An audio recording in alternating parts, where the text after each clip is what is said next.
O túnel do carpo é localizado ao nível do punho e é composto por 9 tendões flexores e pelo nervo mediano, sendo este a estrutura mais sensível do túnel. A síndrome do túnel do carpo é considerada a neuropatia compressiva mais comum do membro superior, e esta condição ocorre devido à compressão e ou tração do nervo mediano no canal do carpo. Em 1854, o cirurgião inglês James Paget foi o primeiro a descrever os sintomas da síndrome, através de um caso de compressão do nervo mediano por consequência de uma fratura do rádio distal. Porém, somente a partir de 1950, os trabalhos de George Fallen estabeleceram os princípios dessa neuropatia compressiva. A síndrome do túnel do carpo está fortemente associada a fatores laborais, nos quais há movimentos repetitivos das mãos e dos punhos, como digitação, operação em máquinas e linhas de montagem. Além disso, fatores não ocupacionais também estão potencialmente associados ao surgimento desta condição.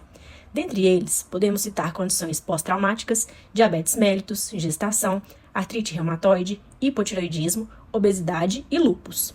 O quadro clínico comum desta patologia cursa com dor, parestesia, dormência e fraqueza na mão e nos dedos, especialmente nas áreas inervadas pelo nervo mediano, dedo indicador, dedo médio, dedo polegar e face radial do dedo anular, podendo haver piora noturna dos sintomas.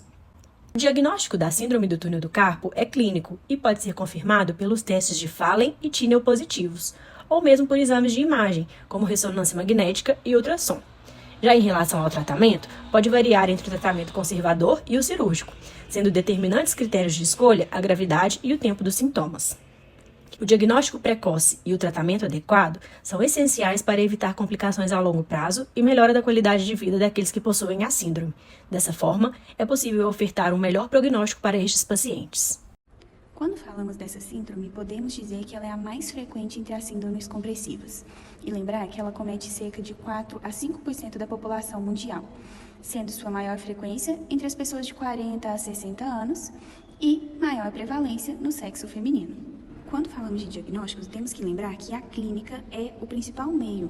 Por meio dos sintomas de sensação de formigamento e dormência, dor no pulso e na mão, paresia, o paciente estar acordando à noite com queimação ou dor forte, falta de sensibilidade, são características bem claras da síndrome do túnel do carpo. Além disso, o exame físico é um outro meio importantíssimo para corroborar com o nosso diagnóstico. Alguns testes, como o teste de Fallen, o sinal de Tinel, o teste de Paley e McMurphy, além da compressão e flexão do punho, são avaliações de teste que consistem na ideia de que a posição fletida do punho vai comprimir o nervo mediano ainda mais do que a compressão que já ocorre na posição neutra, causando ao paciente uma sensação de parestesia na região do nervo mediano. E por fim, temos os exames complementares, a eletroneuromiografia e a ultrassonografia. Tratamento de forma não cirúrgica. Primeiramente, é necessário compreender que o tratamento vai ser baseado na gravidade dos sintomas. Então, aqueles pacientes que apresentam sintomas leves a moderados, primeiramente vão ser tratados de forma não cirúrgica. E até 2/3 dos pacientes vão apresentar uma melhora, ou seja, um resultado bem sucedido com a terapia não cirúrgica.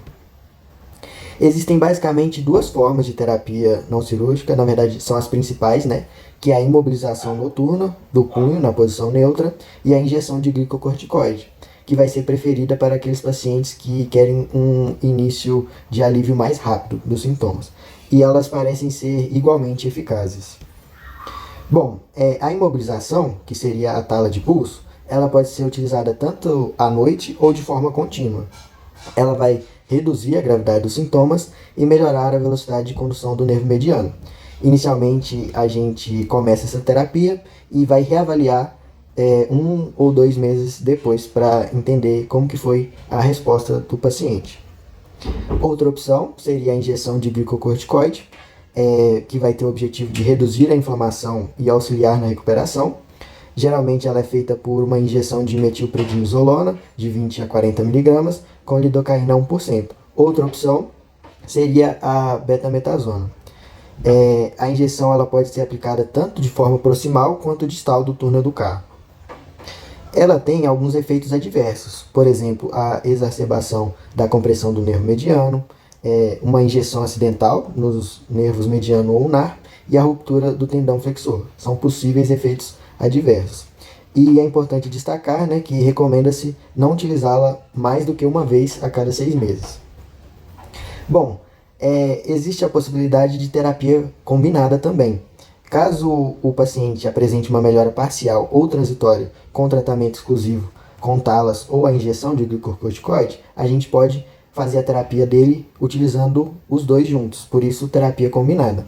Caso os sintomas sejam persistentes, a gente pode também adicionar outras opções não cirúrgicas, por exemplo, a yoga e a mobilização do osso carpal. No entanto, ainda existem dados limitados e de baixa qualidade sobre a eficácia dessas outras terapias. É importante destacar também que uma alternativa à injeção de glicocorticoide seria a utilização de glicocorticoide de forma oral. Quando os tratamentos conservadores não surtem o efeito desejado, a cirurgia para tratar a síndrome do túnel do carpo é indicada. A decisão de realizar a cirurgia deve ser individualizada e tomada em conjunto, médico-paciente. A cirurgia para tratar a síndrome do túnel do carpo é um procedimento relativamente simples e com um alto índice de sucesso. Seu objetivo principal é aliviar a compressão do nervo mediano, responsável por inervar a mão e os dedos. Anestesia. Antes da cirurgia, o paciente recebe anestesia para não sentir dor. Existem duas opções principais: a anestesia local e a anestesia regional. Incisão. Com o paciente anestesiado, o cirurgião faz um pequeno corte na palma da mão ou na região do pulso. O tamanho da incisão varia de acordo com a técnica utilizada. Algumas técnicas utilizadas. Cirurgia convencional. Na técnica cirúrgica convencional, realiza-se a secção completa do ligamento transverso do carpo, em toda a sua extensão, expondo todo o trajeto do nervo mediano no túnel do carpo. Cirurgia endoscópica. O instrumental cirúrgico utilizado para a descompreensão endoscópica do túnel do carpo pela técnica de AG é composto de endoscópio com sistema de lâmina acoplado, dissector de sinóvia e obturadores. O local da incisão é a prega proximal do punho, onde efetua-se a introdução do endoscópio no túnel do carpo, que permite a visão videoendoscópica do ligamento transverso do carpo. Observa-se na ponta do endoscópio a posição da lâmina, que se eleva quando o cirurgião puxa o gatilho do sistema, permitindo a secção do ligamento. Independente da técnica cirúrgica utilizada, durante as cirurgias é fundamental preservar os tendões flexores que passam pelo túnel do carpo junto com o nervo mediano. Esses tendões são responsáveis pelos movimentos dos dedos e, se forem danificados, podem causar perda da função da mão. Por isso, o cirurgião trabalha com muito cuidado para evitar lesões nesses tendões. Após a liberação do ligamento, o cirurgião fecha a incisão utilizando pontos cirúrgicos. Geralmente, são utilizados pontos absorvíveis, que não precisam ser removidos posteriormente.